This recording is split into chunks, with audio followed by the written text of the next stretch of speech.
So the subject of today's video is this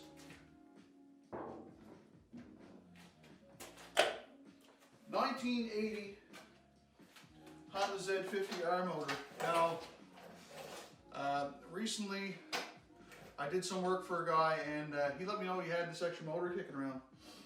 And it turned out we didn't end up needing it, but he offered it to me anyways. So greatly appreciative for that, Mr. Dumpy. That was fantastic. So today what we're going to do is we're going to look at, see if we can make this thing pop and sputter. So this motor is by no means complete. We're missing the main connector that comes up off the alternator to the coil. We're missing the coil itself. There's no spark plug. And the carburetor is really grungy and it's missing the throttle cable. Well, I don't think that's entirely a big deal. And the reason is I've got a running C70 motor for this here, and I apologize, I haven't brought you any content on this in a while, but I'm just being lazy lately.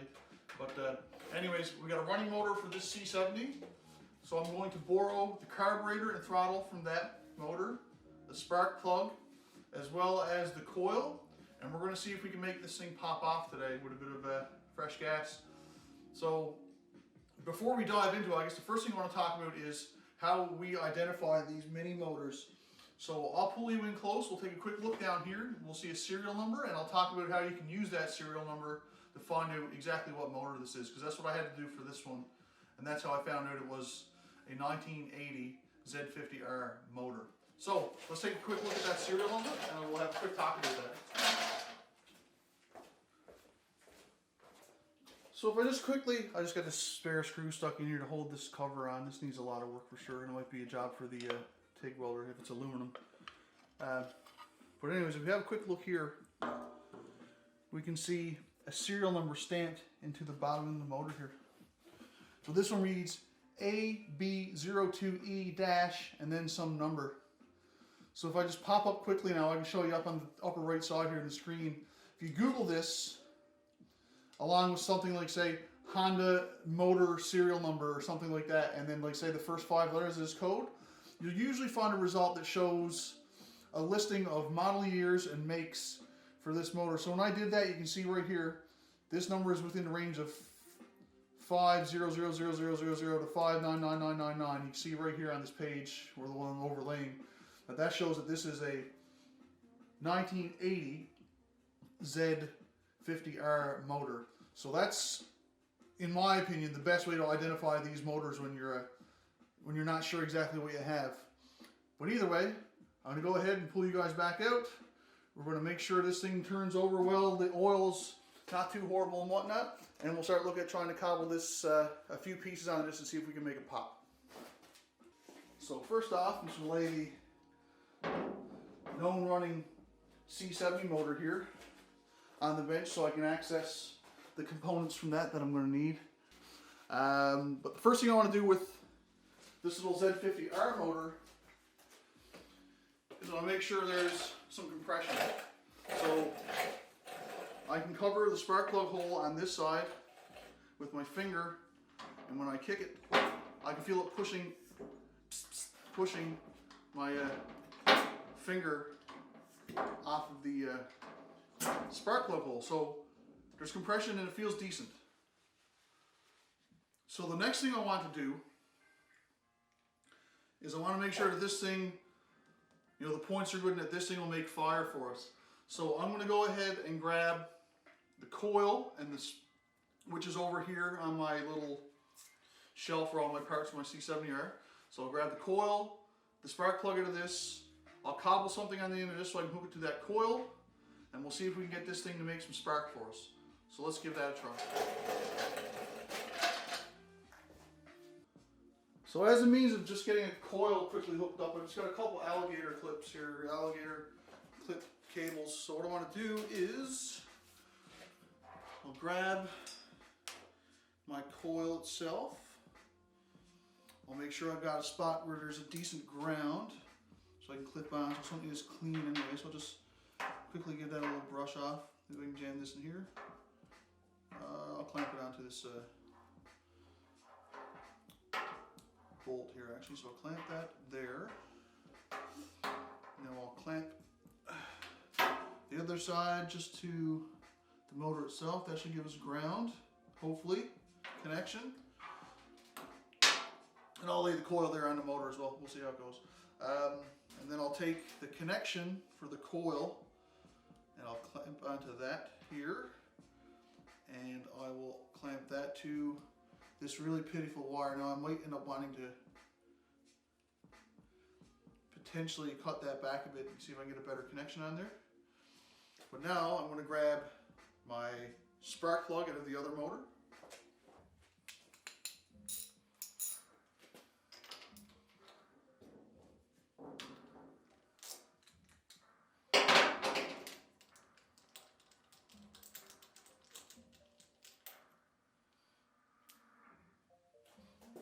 And I'm going to connect that spark plug to this coil here.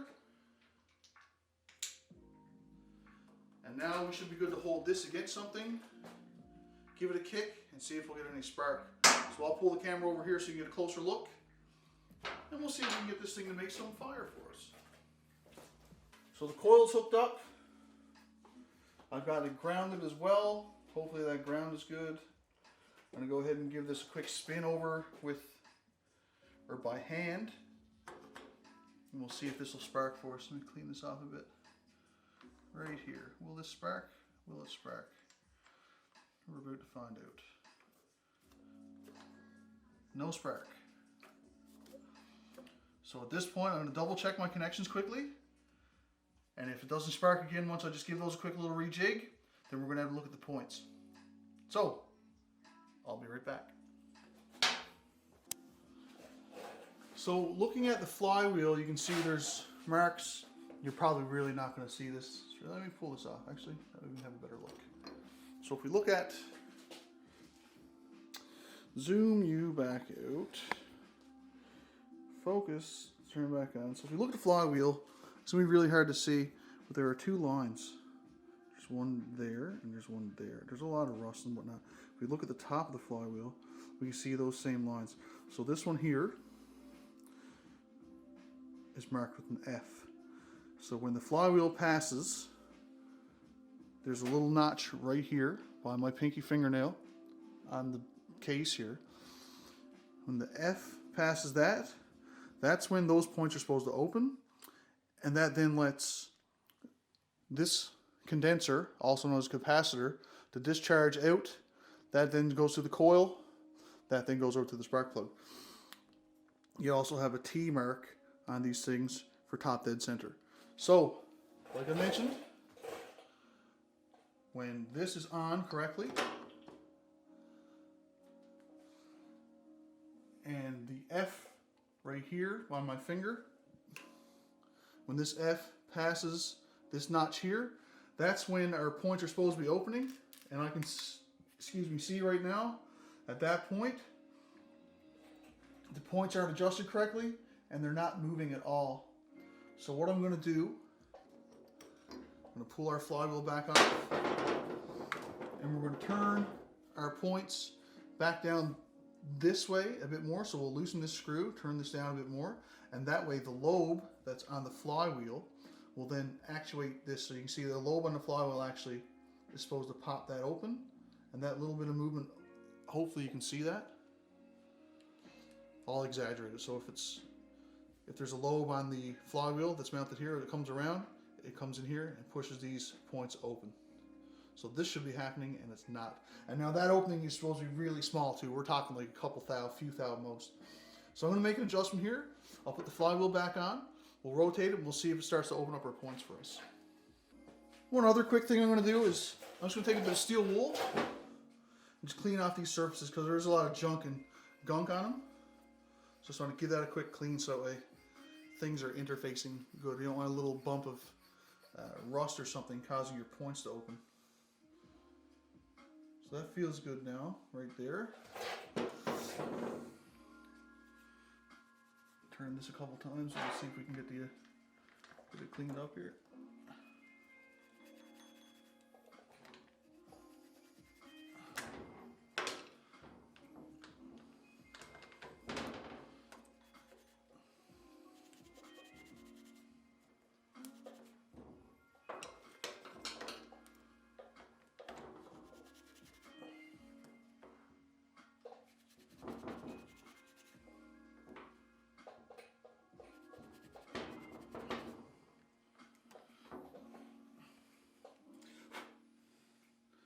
That key is actually pretty knackered too, but I'm not going to be too concerned about that right now.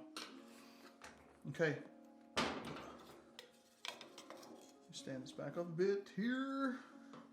I really should get my motor stand that I made back down so I can use it. But either way, let's. I'm also going to take a bit of sandpaper quickly to these points. Zoom you guys back in so I can show you what I'm talking about here. Focus on. So all I want to do is just take this super fine sandpaper, just some 1000 grit. I'll open up the points here like this. Maybe. And I'll put the sandpaper in. I'll just give it a few pulls out just to get any corrosion stuff.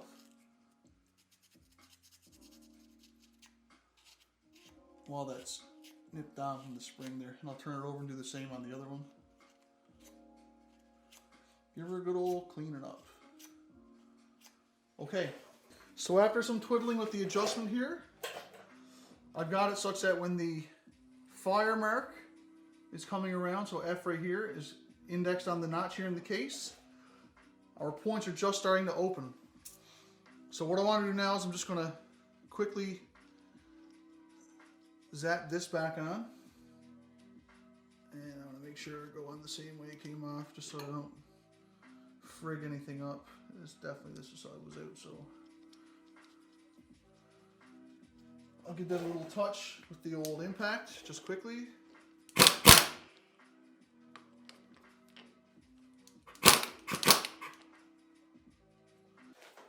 And now we'll have a look and we'll see if we're getting any spark out of this. So I'm going to flick off my light here.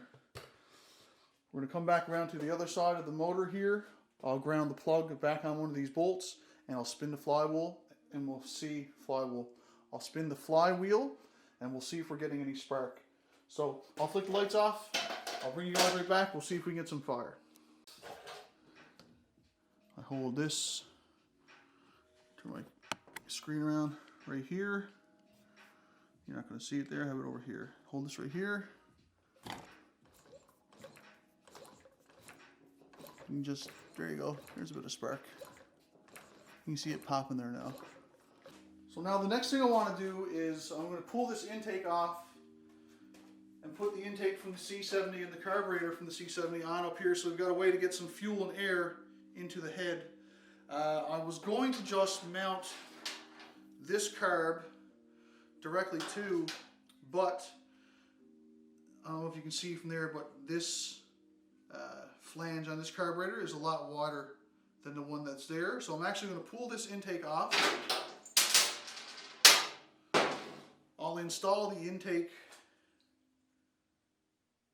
from the C70 on this motor. I think it's this way, or maybe it is this way. Either way, we'll install that one on there and we'll get the carburetor mounted up to this one, and we'll then see if we can get fuel down through and see if it'll pop for us. So I'm going to go ahead and yank this off now. Just a couple 10mm bolts. Yank that off and get this one on there.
So I just pulled the carb off. Before I put the other intake, being this one here, which should just go right on the head. Yeah, that's good. And the other carb, like so, on there. Before I pop those on, I think what I want to do, what I'm going to do, is I'm going to check the valve clearance for the intake, or the tappet clearance on top of the valves for the intake and exhaust. So on these Z50R motors, they should be set to 2 thou. So I'm going to go ahead and pop these covers off. We'll check those clearances, make any adjustments that are required, and then we'll move on to putting the carburetor on there. So let's make it so. So this thing's a bit grungy, so what I want to do is just want to plug up the intake side here with a piece of paper towel. Find the cleanest part of that. Stick that down in there, just so you don't get any dirt down there. So give this guy a quick little wipe down. So I don't have any brake cleaner, so I just got some carb cleaner, so I'm just going to give this a shot with that. We'll give that a quick wipe down around just to get all that dirt off. I don't want to get any of this dirt down in this motor, especially if it's going to run and work for us properly. A nice clean motor, not full of shit.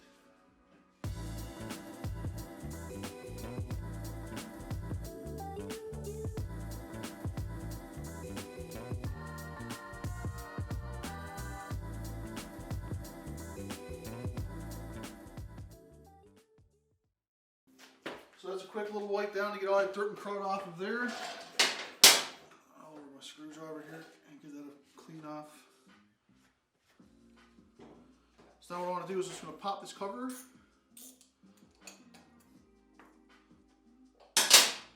We'll pull that off.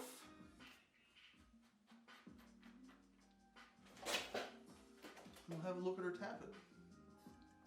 There's a bit of play there. I think it might be a little too loose, maybe. So what I'll do is I'll rotate that.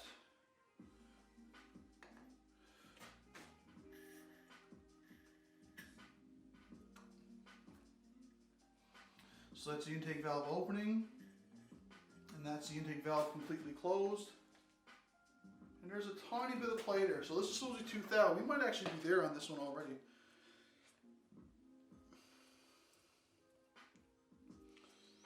Two thou. 0.25, 0.002 inches, or 2 thou, 0.05 millimeters. So we slip this down in between here, and it goes through. If I try the 0.25, hopefully that one doesn't go.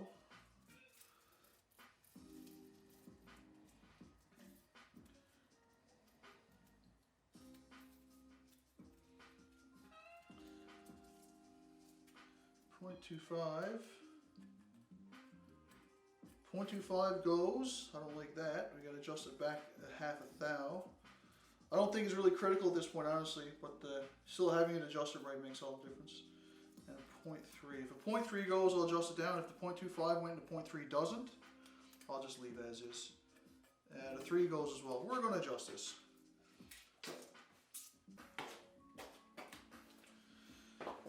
So I've actually been looking at ordering a set of these small adjustment tools, like a little tool that nips onto this, as well as the adjusting post here, as well as the nut that's there. But in the interim, what I'm going to do is I'm going to take the 2 thou feeler and slide that down into the gap between the tappet and the valve. I'll lay that right there. I'll bring you guys in a little closer. Give you a bit of a better look at what I'm doing here. Turn on autofocus for a second, zoom this in, turn off autofocus so it doesn't focus on my hands. So what I want to do here is I'm going to loosen this outside nut here. Maybe.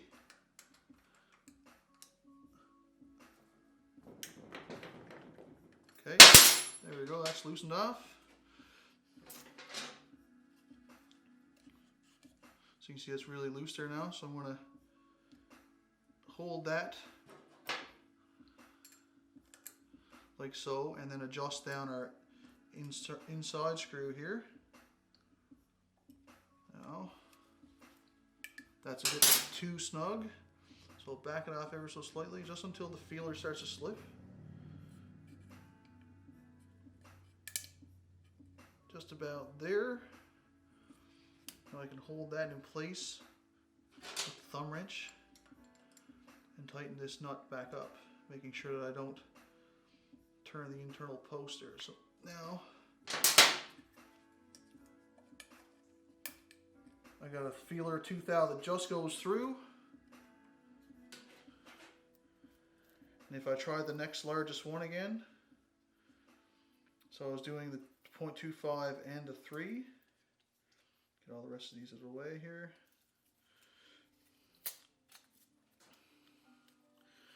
Three will not go.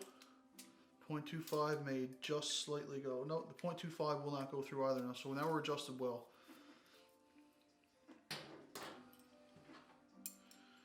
Just gonna make sure that this doesn't move. Give this one last little tighten.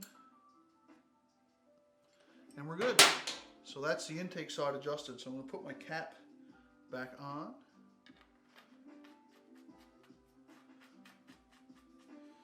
Give that a slight tighten with our 17 mil here.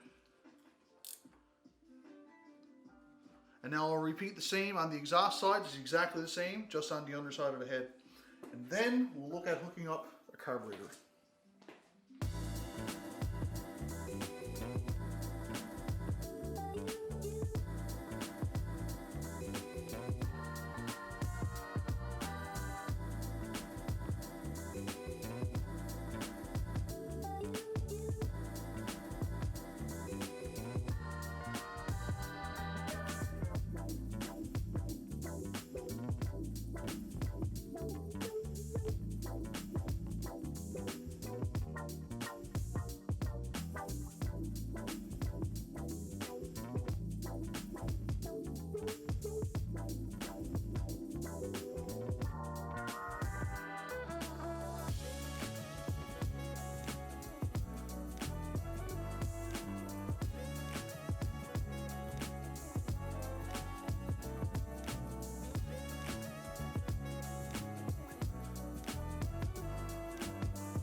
Now that we got our valves adjusted, I'm going to poke a few tools back in the tool chest here. I'm now content to put the intake and carb from the 70 on this 50, put a bit of gas in the bowl of it, shoot a bit of quick start carb choke cleaner through, and see if it'll make fire for us at the exhaust side. So let's go ahead and put that carb on and see what we can do.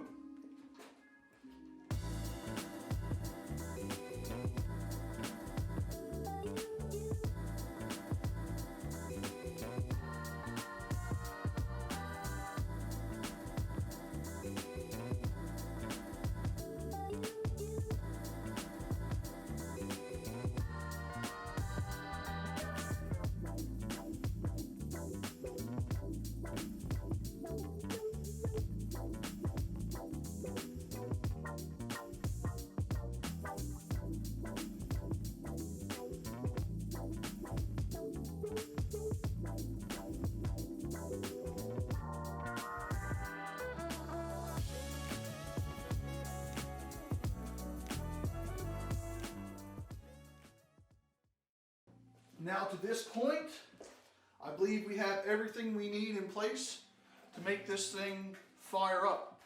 So when we started, I did a quick compression check just with my thumb over the spark plug hole. It seemed like there was decent compression there, I was pushing my finger off. We then hooked up our coil, tried for spark, had none. Checked our points, saw that they weren't working correctly, rectified that issue. Came back then and adjusted the tappets on the valves, the tooth out, intake and exhaust. That's now good. And finally we just put our carburetor on. So what I want to do now is I'm going to do a quick little cleanup, get all my tools and stuff put away and poked aside so that they're not in the way. I'll go ahead and I'll turn this motor around and we'll get it clamped onto the bench here. And that way we know it's not going to jump around or move around too much, and it'll also let me kick it freely. I'll just kick it with my hand because it's only a 50cc motor, and then we'll see if this thing is going to start for us. So I'm going to do a quick little cleanup, and I'll bring you guys back when we're ready to start feeding this a bit of fuel to see if it'll fire up. Be right back. So one last quick thing I want to do is just check the oil here. I checked it earlier, there was nothing on the stick. So, autofocus still on here. If I bring you guys in, you can see that's pretty dry. So I'm going to put a few drops of oil down in this. I just bought some brand new 4-stroke oil actually, so this should be pretty straightforward.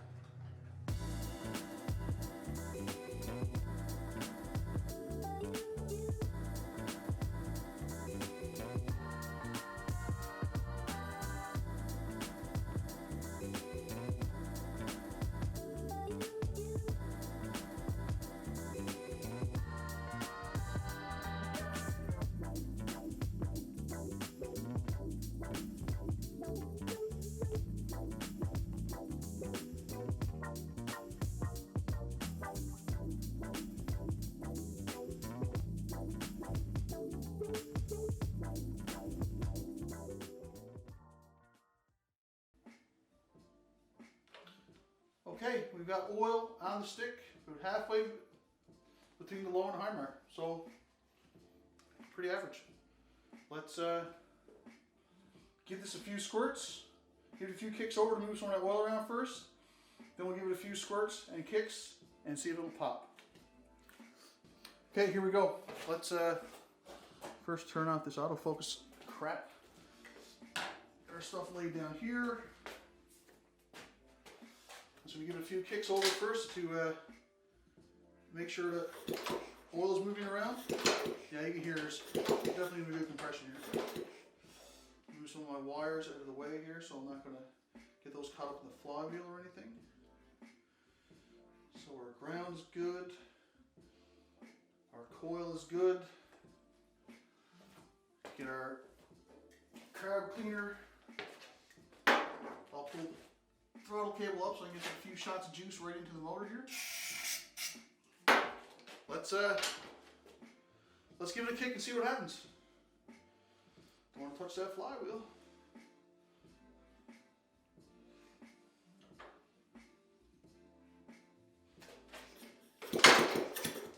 Oh, I think it literally almost just popped just that quick. Let's see how it goes. That's a fire.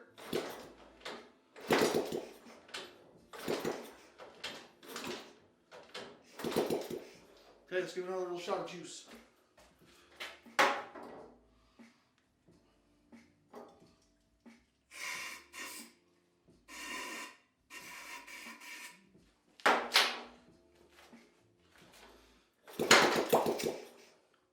Popped again.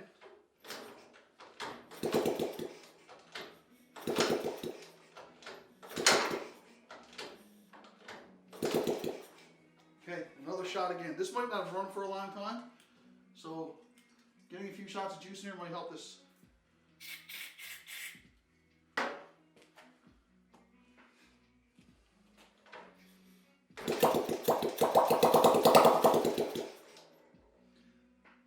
Very nice, to quote the great Borat. So cool, this just fired up. I'm gonna go ahead, give this a few more squirts. We'll give it a few more kicks. I just want to hear it pop off a few more times, but that's pretty sweet. So at this point, we've seen this thing pop a couple times. I don't think it's going to run on the gas that's in the bowl of this carburetor just because with regard to the intake length being so much bigger, the carburetor being so much bigger, this little motor really isn't down for, you can see the size of these intakes, the different size of the carburetor. So I don't think there's any way I can tune this carb to make this run properly. So that being said, I'm going to give it one more quick shot of the good stuff. We'll give it a kick and let it pop. And we'll call it a day. Here goes.